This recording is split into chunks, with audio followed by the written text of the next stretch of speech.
नमस्कार, मैं हूं अंकिता दुबे। आप देख रहे हैं बीसीएन टाइम्स न्यूज। छत्तीसगढ़ विधानसभा बजट सत्र में मंगलवार को प्रश्नकाल के दौरान नेता प्रतिपक्ष चरणदास महंत ने महतारी सदन का मुद्दा उठाया।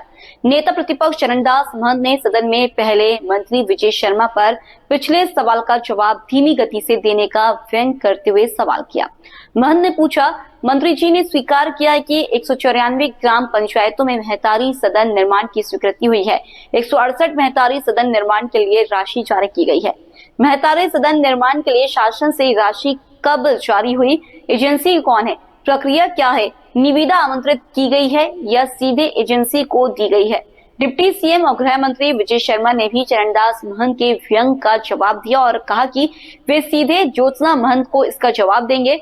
हल्के फुल्के माहौल के बीच विजय शर्मा ने चरणदास महंत के इस सवाल का जवाब दिया। मंत्री जी, आपने पिछले प्रश्न में बड़ी धीमी गति से उत्तर देने का प्रयास किया है। शायद मेरे से डर के किया है, क्या किया है मैं नहीं जानता। मैं बड़ी द्रुत गति से आपसे प्रश्न पूछूंगा ताकि समय रहते उसका जवाब आ जाए। माननीय मंत्री जी, आपने स्वीकार किया है कि 194 ग्राम पंचायतों में महतारी सदन निर्माण की स्वीकृति हुई है और 168 महतारी वंदन के निर्माण हेतु राशि जारी की गई है। महतारी सदन निर्माण हेतु शासन से राशि कब जारी हुई? एजेंसी कौन है? प्रक्रिया क्या है? क्या निविदा आमंत्रित किए गए या सीधे एजेंसी को दे दी गई? माननीय अध्यक्ष महोदय, पिछले प्रश्न को मैंने धीरे किया, ये आरोप माननीय नेता प्रतिपक्ष जी का बड़ा गलत है और इनका एक प्रश्न भी गलत है। माननीय, मैं अपनी सीमाओं का उल्लंघन भले ही कर रहा हूं, परंतु मैं ज्योत्सना भाभी जी को फोन लगाकर बताऊंगा कि इस तरह का काम ये करते हैं। ऐसा प्रश्न ये लगाते हैं और कहते हैं कि महिलाओं के लिए ये महतारी सदन क्यों बनाया जा रहा है। तो महिलाओं के लिए महतारी सदन का बनाया जाना ये नहीं, आरोप आप गलत लगा रहे हैं। ये महतारी सदन आप क्यों बना रहे हैं नहीं कह रहा हूं मैं। आपने कब जारी की है? नहीं, माननीय अध्यक्ष, कौन है एजेंसी आपकी? तीसरा प्रश्न आपका यही है, औचित्य क्या है इसका? नहीं, औचित्य पूछना औचित्य मतलब ये है, मैं उन्हीं से बात करूंगा। ऐसा है, आप उनसे कर लीजिएगा, मुझे कोई आपत्ति नहीं है, मगर प्रक्रिया तो बता दें।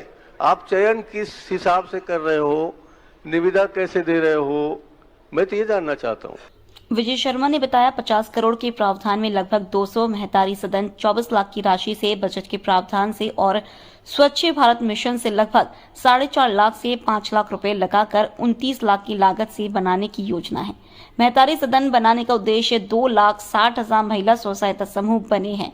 गांवों में महिलाओं के स्व सहायता समूह के क्रियाकलापों के लिए जगह नहीं मिल पाती है, इसलिए इसको शुरू किया गया है। 50 करोड़ के प्रावधान में लगभग 200 महतारी सदन 24 लाख की राशि से बजट के प्रावधान से और स्वच्छ भारत मिशन से लगभग उसमें 5 लाख रुपए लगाकर 4.5-5 लाख रुपए लगाकर 29 लाख की लागत से बनाने की योजना है। और इस योजना का आशय यही है माननीय अध्यक्ष महोदय कि बहुत सारे 2,60,000 महिला स्व सहायता समूह बने हैं। गांव में महिलाओं के स्व सहायता समूहों के विभिन्न क्रियाकलापों के लिए स्थान उनको उपलब्ध नहीं हो पाता है। ऐसे सभी जनप्रतिनिधियों के बीच में ये विषय आता रहा है और इसलिए इसको प्रारंभ किया गया है।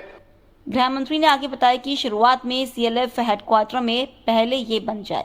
विशेष कोई बड़ा गांव या बड़ी मांग है तो वहां भी बनाया जा रहा है। अब तक लगभग 200 आवास की स्वीकृति की अनुशंसा की गई है। प्रशासकीय स्वीकृति 170 आवास की हो गई है। में कोशिश पहले ये कर रहे हैं कि सीएलएफ जो हेडक्वार्टर्स हैं वहां पर पहले ये बन जाए और विशेष कोई बड़ा गांव है और बड़ी मांग है तो वहां पर भी इसमें आगे बढ़ जाते हैं। माननीय अध्यक्ष महोदय, अभी तक लगभग 200 आवास जो है इसकी स्वीकृति और इसकी अनुशंसा की जा चुकी है और इसमें जो प्रशासकीय स्वीकृति है वह भी 170-80 आवासों की हो चुकी है। चरणदास महंत ने कहा, विजय शर्मा गृह मंत्री है तो उन्हें पंचायती करना उचित नहीं है। साफ साफ बताए कि क्या इसका चयन सैटेलाइट के माध्यम से हुआ है, क्या इसके लिए कोई स्पेशल विंग बनाया है या फिर राजनीतिक दृष्टिकोण रखा है। महंत ने कहा कि शक्ति में नहीं बना है। महंत ने आरोप लगाते हुए कहा कि 194 ग्राम पंचायतों में महतारी सदन निर्माण की स्वीकृति किया है, उसमें से सिर्फ कांग्रेस विधायकों के क्षेत्र में 5 और गोंडवाना गणतंत्र पार्टी के क्षेत्र में 4 महतारी सदन बनाए हैं। बाकी के 185 महतारी सदन भाजपा के विधायकों को दिया है। ये कोई प्रक्रिया है? छत्तीसगढ़ की पंचायतें हैं, आपको सामान्य दृष्टिकोण से काम करना चाहिए। मैं मंत्री जी से जानना चाहता हूं, क्योंकि वो गृह मंत्री भी हैं और पंचायती करना उचित नहीं है गृह मंत्री जी को, तो मुझे आप साफ साफ बता दीजिए गृह मंत्री की भाषा में कि क्या इसका चयन सैटेलाइट के माध्यम से हुआ है? सैटेलाइट के माध्यम से हुआ है? आपने कोई स्पेशल विंग बनाया है या राजनीतिक दृष्टिकोण रखा है? अभी आपने कहा कि सभी विधायकों को ये सुविधा वहां की महतारी को, वहां की बहनों को देने के लिए बनाया है। शक्ति में एक भी नहीं बना है। शक्ति मेरा विधान नहीं है महोदय, जानकीर चापा में शक्ति में एक भी नहीं बना है।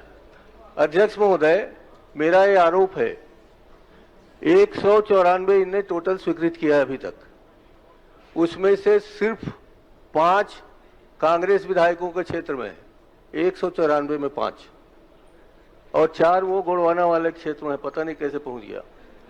बाकी के 185 जो हैं सिर्फ चुन चुन करके भाजपा के विधायकों को दिया गया है। तो ये कोई प्रक्रिया है क्या? जबकि आपको तो समान दृष्टि से काम करना चाहिए।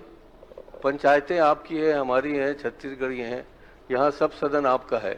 इस तरह से आप चुन के कर रहे हैं, ठीक नहीं है। जवाब दे दीजिए, 20 मिनट 20 सेकंड। इसका जवाब देते हुए विजय शर्मा ने कहा, ले लूंगा धर्मजयगढ़, संजारी, बालोद, रामपुर, कटघोरा, सरायपाली में स्वीकृत हुआ है, धमंतरी में भी स्वीकृत हुआ है। विजय शर्मा के जवाब देने के दौरान कांग्रेस विधायकों ने कांग्रेस विधायकों के क्षेत्र में महतारी सदन नहीं बनाने का आरोप लगाते हुए हंगामा शुरू कर दिया।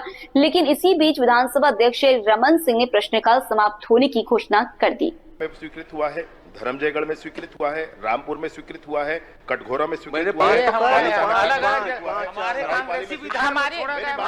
मेरी बात सुन लीजिए। सरायपाली में स्वीकृत हुआ है, धमतरी में स्वीकृत हुआ है, संजारी बालोद में स्वीकृत हुआ है।